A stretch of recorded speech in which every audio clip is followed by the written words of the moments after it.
I'm Marisa Norcross. And I'm Dave Freund, and this is The Next Page. Hi, Dave. Welcome to Hi, spring. Marisa. Yes, it's. Let's see. When I ran home today to start recording this, it was 50 degrees. I thought it was a heat wave. Woohoo! I know. From where I'm sitting right now, it's sunny out, and so that's good for me. I love love seeing the sun. Yeah, at my house it's kind of partly cloudy, but I know there's sun up there somewhere. Mm-hmm. So that's funny because we're not very far from each other. No, we're not. Maybe 6 or 7 miles, but yeah, it is central New York, and it can be snowing in one place and sunny the other. So very true. Very Absolutely. true. So today we are talking about passion and what it is, how it feels to lack passion, how it feels when we're passionate about something, and what we can do about it, how we can cultivate passion in our lives. Right. And I think, passion is so critical. Just because if we think about it, when we're passionate about something, everything goes better. Mm-hmm. It just, we wake up in the morning and we can't wait to get started on things. Yeah. If we're passionate about a person, we look forward to seeing them. When we're with them, it's just better. There's this energy in the air. And so if we as individuals can begin to learn to be passionate about what we do, work isn't work. Mm-hmm. And the reality is that when there isn't any passion, everything we do is drudgery. Yeah. We hate getting out of bed in the morning. We hate going to work. You'll come home from work. You do just the minimum that you need to get food on the table, so to speak, and get the kids put where they need to be. And then you just kind of collapse and you veg out watching some reality TV show. Mm-hmm. There's no spark. There's nothing stimulating going on in your life. And that's tragic. Right. It's like being on a hamster wheel, every day is just. Exactly. So in the way my post went out this morning, it basically was asking a question. When was the last time you woke up in the morning you couldn't wait to get out of bed? Mm-hmm.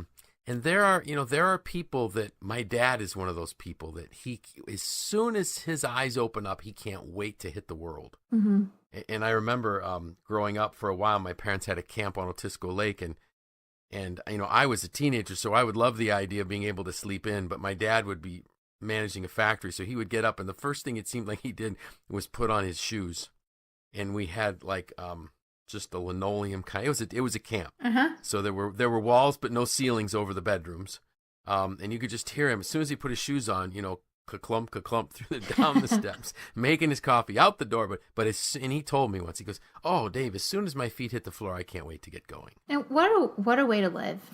Exactly. Really, and I know your dad still lives a very full life, and he's still very active, and he has passions and interests and right.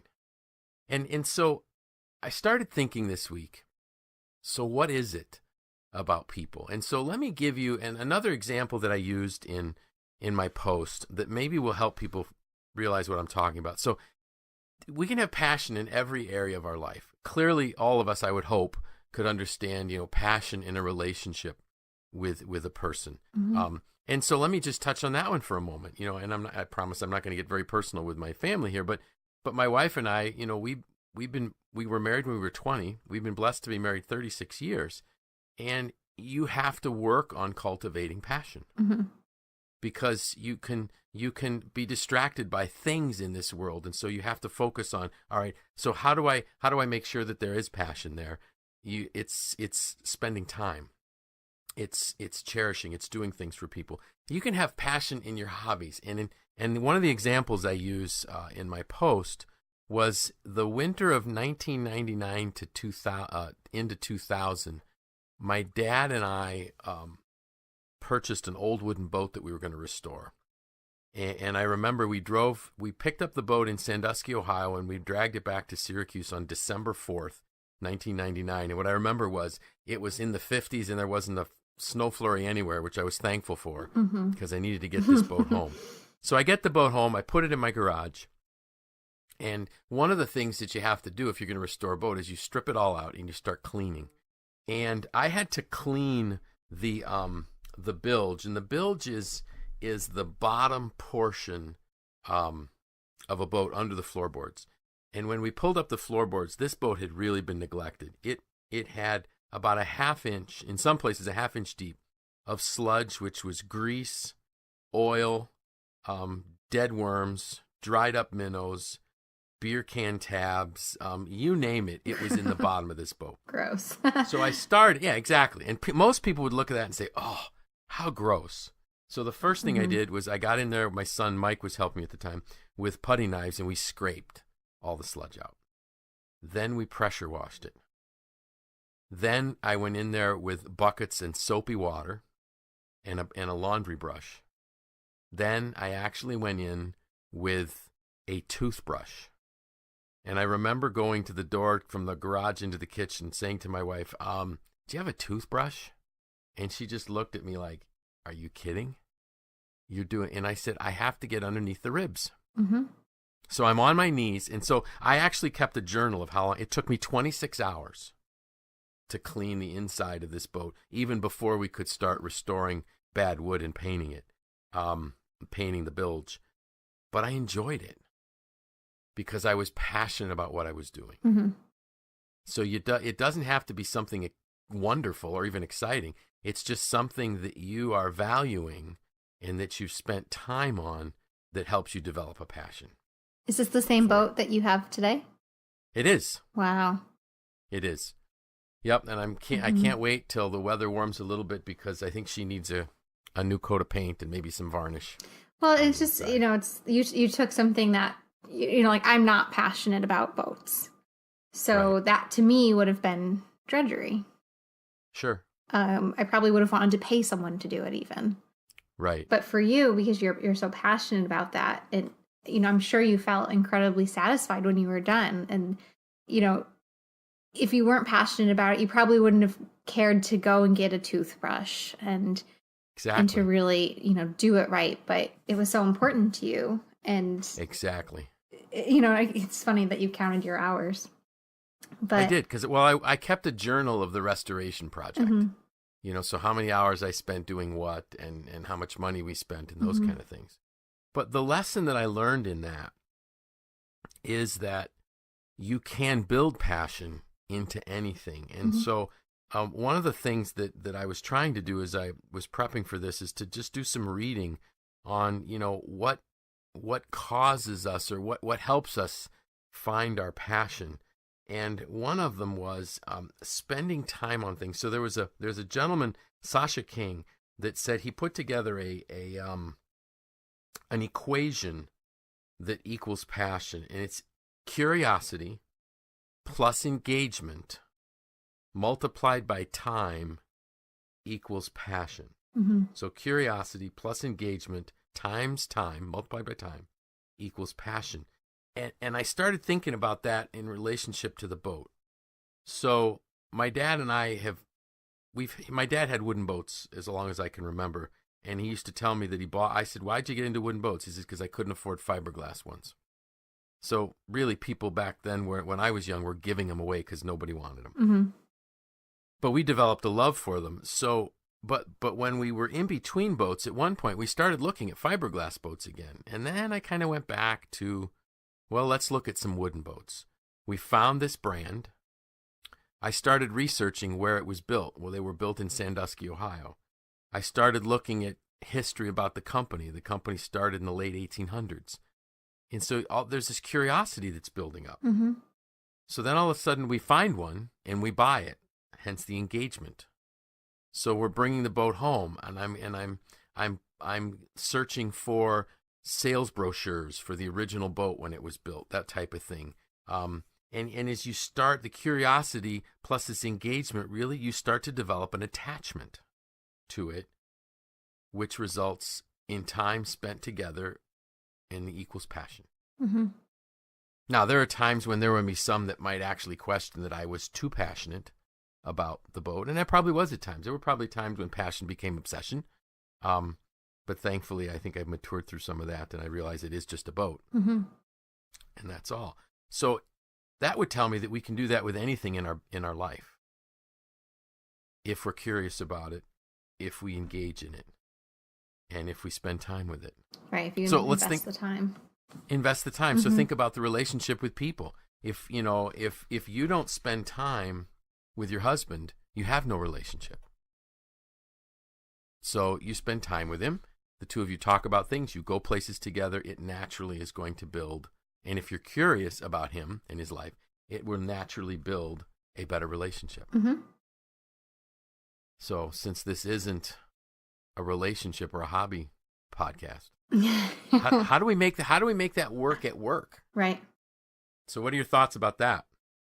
I think there's always been things about my job that I'm not so passionate about, but there are parts that I am passionate about. And I think the way I've developed that is that I thought about, okay, when do I feel really fulfilled? What do I really enjoy doing?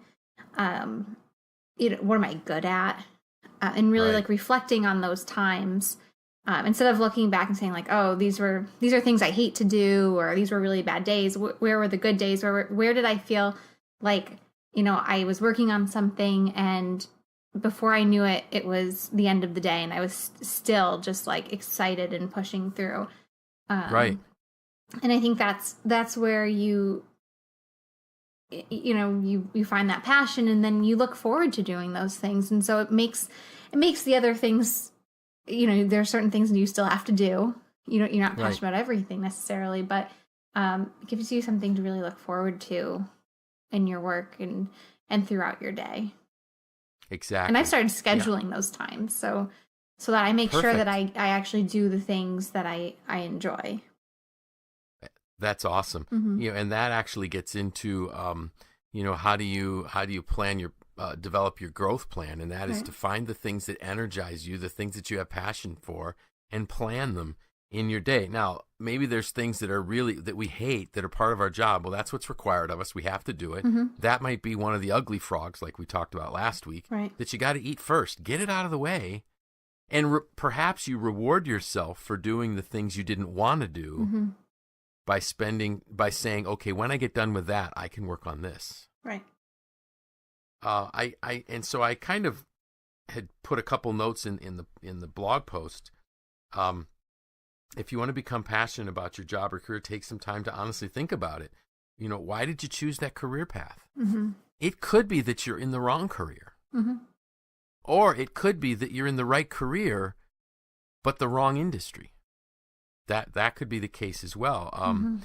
There are some folks that are extremely analytical. They are really great at developing systems. Well, you can develop systems for corporations. You can develop systems for nonprofits. You can develop systems for the healthcare industry. So it's where do you feel that you can apply your career the best? Now, clearly we don't want people leaving our member companies. So I believe that they should be able to just take a step back and say, why did I pick this? Mm-hmm. Maybe I missed something here. Another question I had here is, what did you love about it when you started? So what about your job was exciting? Maybe it's still there and you're just looking past it.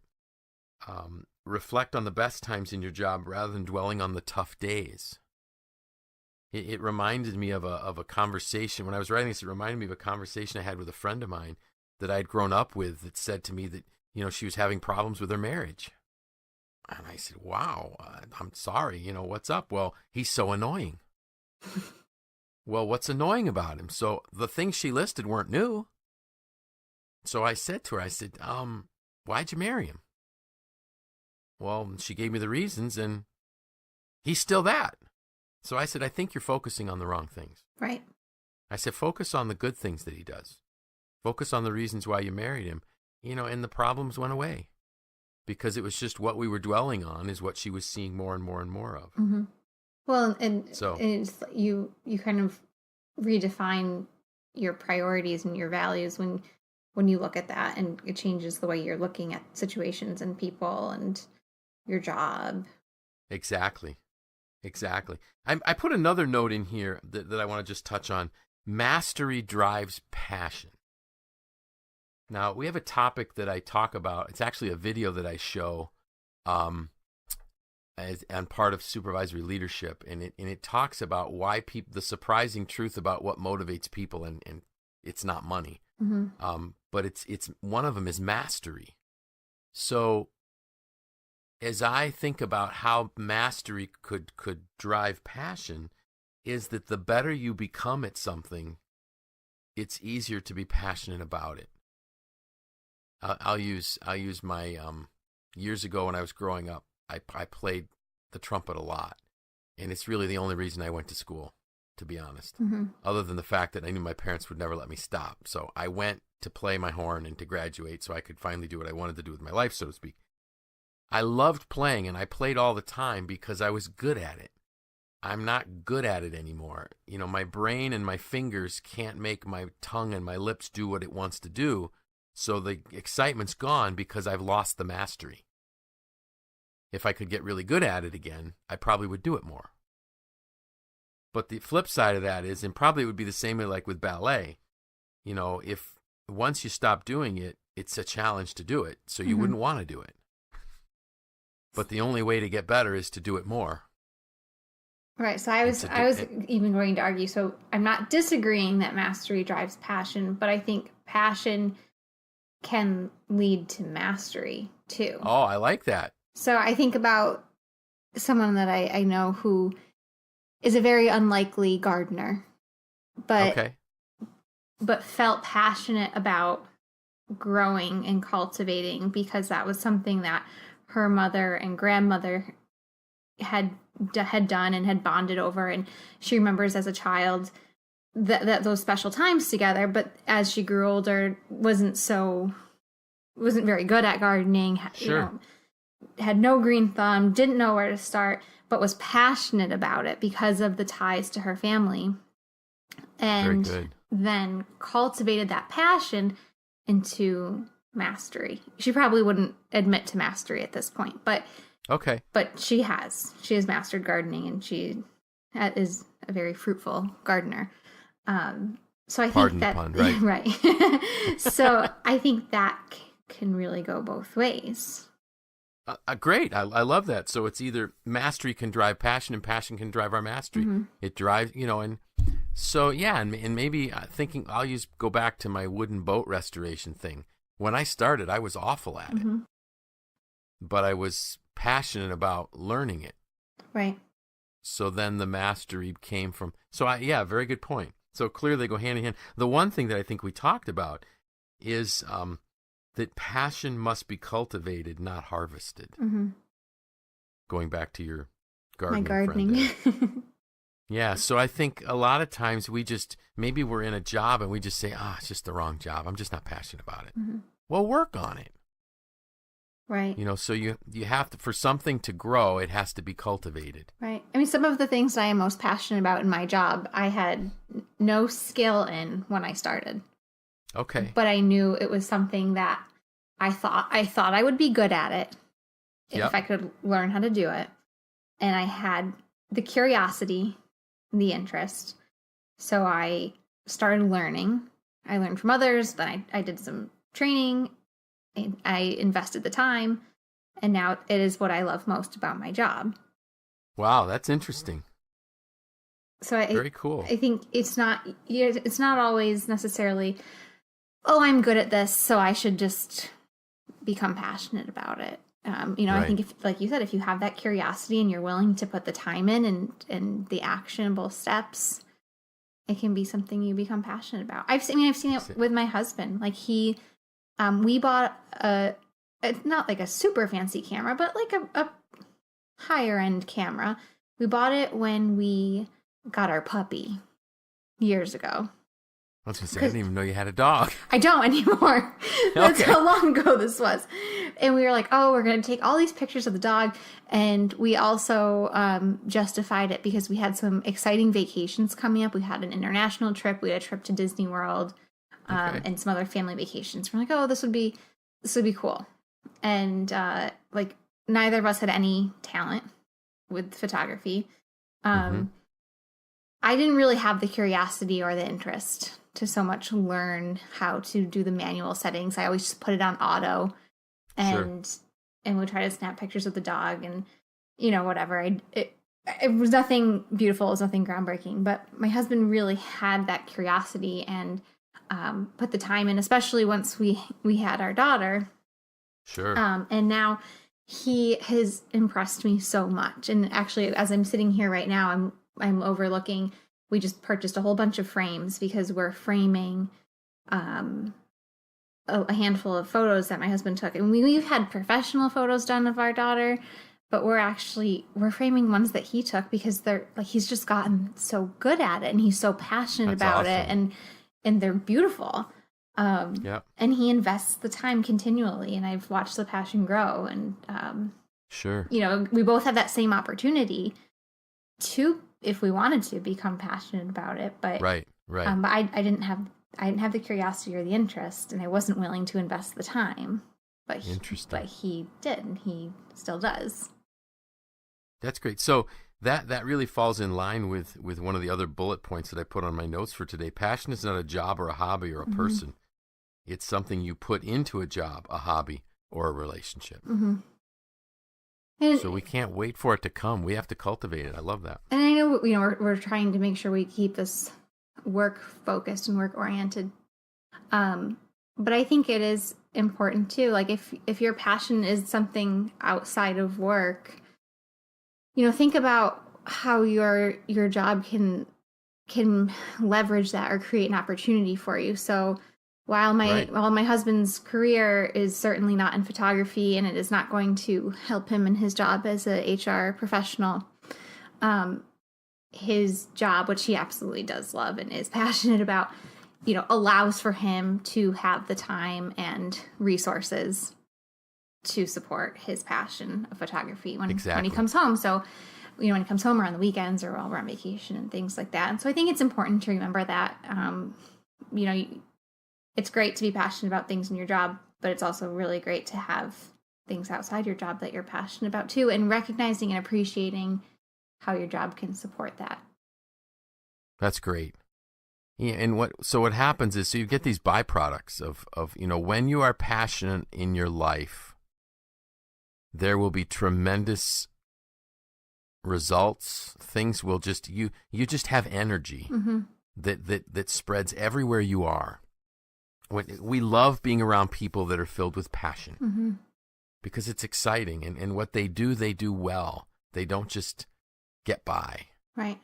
And so for me, that was kind of this driving thing to write about passion. It makes you better at what you do. You bring a higher level of accomplishment and excellence to it, and it makes life fun. Yep. So. Yep, absolutely. So the goal is that we all need to be those people that in the morning we can't wait to have our feet hit the floor. Yeah, I'm working on that. I'm not really a morning person. I'm not that much of a morning person either, although I am much more productive in the morning. I know you'll appreciate this. Sometimes if I know I have like a really great breakfast ahead of me, that will get me up in the morning. It's like that. Well, there's good. Like a meme I've seen. It's like sleep is a time machine to breakfast. So what does that say about me? Who knows? Well, who knows, right? So just so folks remember the equation: curiosity plus engagement multiplied by the time we spend in it will equal passion. And I think I'll put that equation in the show notes as well. Yeah, absolutely. One thing I did want to mention is I want to apologize for the poor quality of last week's podcast. I don't know what happened on my recording, but something went wrong, and I'm hoping today's is better. I guess we'll find out once Tim listens to it and says, "What did you do again?" So it might be that I give up on a PC and I just use my Mac and GarageBand, and then we'll be fine. So. We'll see. Yeah. All right. Well, do we have any sneak peeks for next week? We do. As I was leaving work today, coming here, I think I'm going to write about someone that lived his entire life filled with passion. Wow. It'll be a kind of a continuation, and maybe we'll explore a little bit more in his life. What were some of the keys that allowed him to live like that? Great. How's that? That's great. That's really exciting. All right.